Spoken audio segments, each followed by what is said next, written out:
من الشيطان الرجيم بسم الله الرحمن الرحيم ما آتاكم الرسول فخذوه وما نهاكم عنه فانتهوا صدق الله مولانا العظيم وصدق رسوله النبي الحبيب الكريم ونحن على ذلك من الشاهدين والشاكرين والحمد لله رب العالمين. قال النبي صلى الله عليه وسلم في حديث النبوي من أحب سنتي فقد أحبني ومن أحبني كان معي في الجنة.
শুকরিয়া আদায় করছি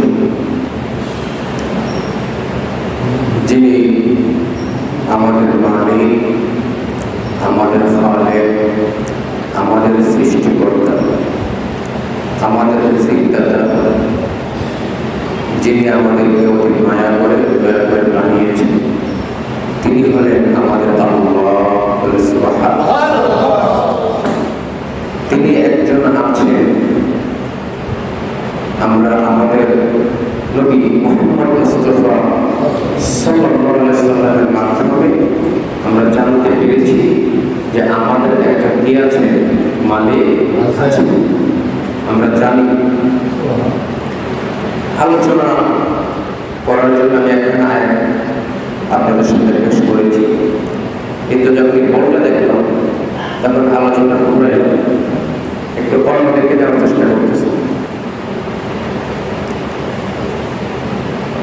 আমানতদারিতা বলেন কি? আমানতদারিতা। সবসময় আমাদের তামারকের বলটা থাকে পিছনে, কিন্তু আজকে নিয়ে আসছে কোথায়? সামনে। নিশ্চয়ই এর পিছনে কারণ আছে। বলেন এর ভিতরে কি আছে? এর পিছনে একটা কারণ আছে। কারণটা হইল বিশ্বাস। কথা না বলি, কারণটা কি? বিশ্বাস। আমাদের প্রতি বিশ্বাস নাই, আমানতদারিতা নাই, আস্থা নাই, ঠিক কিনা বলেন? বিশ্বাস। আপনি যদি মসজিদের ভিতরে বিশ্বাস না রাখতে পারেন, আপনি কোথায় বিশ্বাস রাখবেন? আর আপনি যদি মসজিদে আসার পরেও নিজেকে ঠিক না করতে পারেন, নিজের অভ্যাসটা, বাহিরের অভ্যাসটা ভিতরে আইসেও আমরা কি ব্যবহার করি, তাহলে আমার কি পরিবর্তনটা হলো? মুসলমান হিসেবে কতটুকু উন্নতি হলাম? মুসলমান প্রতি মুহূর্তে তার উন্নতি হয়। সুবহানাল্লাহ। মুসলমান প্রতি মুহূর্তে এক এক ওয়াক্ত সে নামাজ আদায় করে, এক একটা বছর সে কি রোজা পালন করে, এক একটা বছর সে ইতিকাফ করে, মুতাকিফ ইতিকাফ করে। আস্তে আস্তে ইবাদত করতে করতে করতে করতে সে উন্নতির উপরে উঠে। ঠিক না? কোথায় উঠে? উন্নতিতে উঠে। তাহলে আমরা তো সেই কবে থেকে ইবাদত শুরু করছি। কেউ হয়তো বা 20 বছর থেকে শুরু করছে, কেউ 40 বছরে, কেউ 50 বছরে। এখনো অনেকে শুরু করতে পারে না। এখনো অনেকে কি 50 বছর, 60 বছর, 70 বছর হয়ে গেছে, এখনো ইবাদত করতে আল্লাহর গোলামি শুরু করতে পারে নাই। যারা শুরু করছে এরাও তো বেশি উন্নতি হতে পারতেছে না, আর যারা শুরু করে না ইবাদত করতে গিয়ে আল্লাহর গোলামি, এদের অবস্থা কোন জায়গাতে আছে? যিনি আমাদের মালিক, আমাদের খালিক, আমাদের সৃষ্টিকর্তা, আমাদের সৃষ্টিকর্তা, আমাদের আল্লাহ। আল্লাহ রাসূল সাল্লাল্লাহু আলাইহি ওয়াসাল্লামের মাধ্যমে যার পরিচয় আমরা জানতে পেরেছি, লা ইলাহা ইল্লাল্লাহ, যা যিনি ছাড়া কোনো মাবুদ নাই, কোনো উপাস্য নাই, কোনো ইলাহ নাই, ইবাদত করতে পাওয়া আর কেউ নাই, একমাত্র মালিক হলেন আল্লাহ। আল্লাহ লা ইলাহা ইল্লাহু। আল্লাহ আয়াতুল কুরসির মধ্যে 3 বার বলেন, আল্লাহ সূরা বাকারায় বলে যে আল্লাহ হলেন তিনি। আল্লাহ নিজে বলতেছেন আল্লাহ হলেন তিনি, তিনি আল্লাহ। আল্লাহ লা ইলাহা ইল্লাহু ওয়াল হাইয়ুল কাইয়্যুম। আল্লাহ হলেন তিনি, যিনি ছাড়া আর কোনো উপাস্য নাই, তিনি হলেন চিরঞ্জীব, যার মৃত্যু নাই, যার বংশ নাই, যার মৃত্যু নাই, যার জন্ম নাই, যার শুরু নাই, যার শেষ নাই, যার কোনো দুর্বলতা নাই, যিনি কারোর উপর মোকাপেক্ষি নন, সবাই যার কার দিকে মোকাপেক্ষি, তিনি হলেন আল্লাহ। কাইয়্যুম, যিনি হলেন শক্তিশালী, যিনি সুপ্রতিষ্ঠিত, যিনি কি সুপ্রতিষ্ঠিত, তিনি আল্লাহ। লা তাখুযুহু সিনাতুন ওয়ালা নাওম। আল্লাহ হলেন তিনি, যাকে ঘুমেও ধরে না, যাকে তন্দ্রাও ধরে না। সুবহানাল্লাহ। যাকে ঘুমে ধরে না, তন্দ্রাও ধরে না, যিনি ঘুমান না। আল্লাহ কি বলছে? লা তাখুযুহু সিনাতুন ওয়ালা নাওম, যিনি ঘুমান না, সিনাতুন এমনকি যিনি তন্দ্রাও আসে না, উদ্গানি। আমরা তো উদ্গানি আছে না, ঘুমের ভাব ভাব। অনেকে কি মসজিদের ভিতরে তারা কি আলোচনা শুরু করে দেখে শুরু হয়ে গেছে। একই অনেকে আছে আলোচনা শুনতে শুনতে অনেকে ঘুমে ঘুমে ভাব চলে আসে। আল্লাহ বলেন সিনাতুন ওয়ালা নাওম, আমার ঘুমে ধরে না, তন্দ্রাও ধরে না, উদ্গানি ধরে না। সুবহানাল্লাহ। লাহু মা ফিস সামাওয়াতি ওয়া মা ফিল আরদ, তিনি আল্লাহ যিনি আসমান জমিন সব কিছুর মালিক। সুবহানাল্লাহ। মান যাল্লাযী ইয়াশফাউ ইনদাহু ইল্লা বিইذনি, ওই আল্লাহর অনুমতি ছাড়া, ওই আল্লাহর অনুমতি ছাড়া হাসরের ময়দান মালিক ইয়াউমিদ্দিন, যে দিনের মালিক হলো আমি আল্লাহ, ওই দিন আমি আল্লাহর অনুমতি ছাড়া কেউ কাউকে সুপারিশ করতে পারবে না।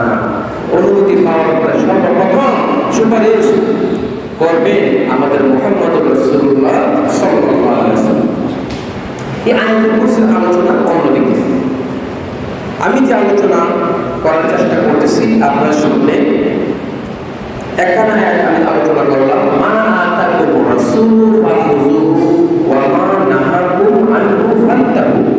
আল্লাহ তাআলা বলেন মা আতাকুম রাসূলু, তোমাদের রাসূল তোমাদের কাছে যা নিয়ে আসছে আল্লাহর পক্ষ থেকে, সুবহানাল্লাহ, ফাখুযুহু, তুমি তা গ্রহণ করো, ওয়া মা নাহাকুম, আর তোমাদেরকে যেই যেই বিষয় থেকে নিষেধ করে, তোমাদের রাসূল তোমাদেরকে যেই যেই বিষয় থেকে নিষেধ করে, ফান্তাহু, তোমরা সেই সকল কাজ থেকে বিরত থাকো। সুবহানাল্লাহ। আদেশটা কার? আল্লাহ। আর বলছেন কার ব্যাপারে? রাসূলের ব্যাপারে, যে আমার রাসূল তোমাদের কাছে যা নিয়ে আসে, যা বলে, যা তোমাদের নির্দেশ দেয়, তোমরা তা গ্রহণ করো, আর যা থেকে তোমাদেরকে বিরত থাকার কথা উনি বলেন, তোমরা তা থেকে বিরত থাকো। সুবহানাল্লাহ।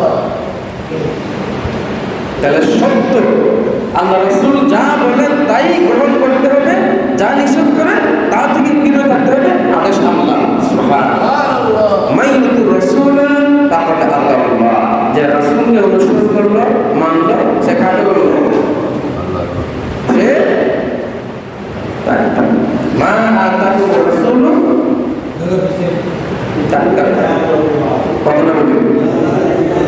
যে কথা বলতেছিলাম, আমরা কথা বললে আমাদের কথা কি হয়ে যাবে, লাইনটা নষ্ট হয়ে যাবে। আমি একটা আয়াত বলছি, ছোট মানুষ, জ্ঞান কিছু নাই, আমারও কিছু নাই, আপনাদের পুরো একটা কথা বলার সুযোগ পেয়েছি, আর কিছু না। আমরা আখলাক, চরিত্র, নম্রতা, ভদ্রতা, এলেম কিছুই নাই, কিন্তু আপনারা বসাই দিয়েছেন, সুযোগ পাইছেন দুটা কথা বলবো। আল্লাহ তাআলা যদি আমাদের দয়া করেন, আমরা দুই একটা কথা বলবো, ঠিক কিনা বলেন? এই ওয়াসিয়তের মধ্যে এমন আছে যে বলে সে নিজে আমল করতে পারে না, কিন্তু অনেক মানুষ শূন্য আমল করে জান্নাতে চলে যাবে। সুবহানাল্লাহ। কি আফসোসের কথা! হাসর ময়দানে অনেক বক্তা যারা আলোচনা করে, নসিহত করে মানুষকে, অনেক বক্তা ধরা হয়ে যাবে, অনেক মুসল্লি, অনেক শ্রোতা জান্নাতে চলে যাবে। চলে যাওয়ার সময় দেখবেন হুজুর আপনি দিকে আটকে গেলেন, কাহিনী কি? আমি তো কইছিলাম সত্য কথা, ঠিক কথাই কইছি, আমি ভালো কথাই কইছি, কিন্তু আমি নিজে আমল করতে পারি না। তোমাদের আমি যে কথাগুলো বলতাম, আমি নিজে আমল করতে পারি না ঠিক মতো, এই জন্য আজ কেন ধরা হয়ে গেছে, আর তোমরা শুনলে শিক্ষালেছো, শিক্ষা আমল করে তোমরা যেতে জান্নাতে। এই ঘটনা ঘটবে হাসর ময়দানে, ঘটবে কিনা বলে? হাসর ময়দান আছে কিনা? বিশ্বাস করলে ইমানদার, বিশ্বাস না করলে বেঈমান। বিশ্বাস করলে ইমানদার, বিশ্বাসের কি মিলাই বস্তু তর্কে বহু। বিশ্বাস করলে আল্লাহকে পাওয়া যায়, বিশ্বাস না করলে কিছুই পাওয়া যায় না, ছাই। এই জন্য যারা আলোচক এরা বেশি রিস্কের মধ্যে আছে। এক একটা কথার জন্য তাকে জবাব করতে হবে, যে তুমি যে নিজে মানছো না, তুমি কইছো কি লেগে, তুমি নিজের মানছ না, তুমি বলতে পারো, কিন্তু ততটুকু বলো যতটুকু তুমি নিজে আমল করতে পারো। কোন কঠিন বার্তা, ইসলাম যে সত্য, কাউকে ছাড় দেয় নাই, বক্তাকেও ছাড় দেয় না ইসলাম। সুবহানাল্লাহ বলেন। বক্তাকে কি দেয় নাই? বক্তাকেও ছাড় নাই, ইমাম সাহেবকে ছাড় নাই, কাউকে ছাড়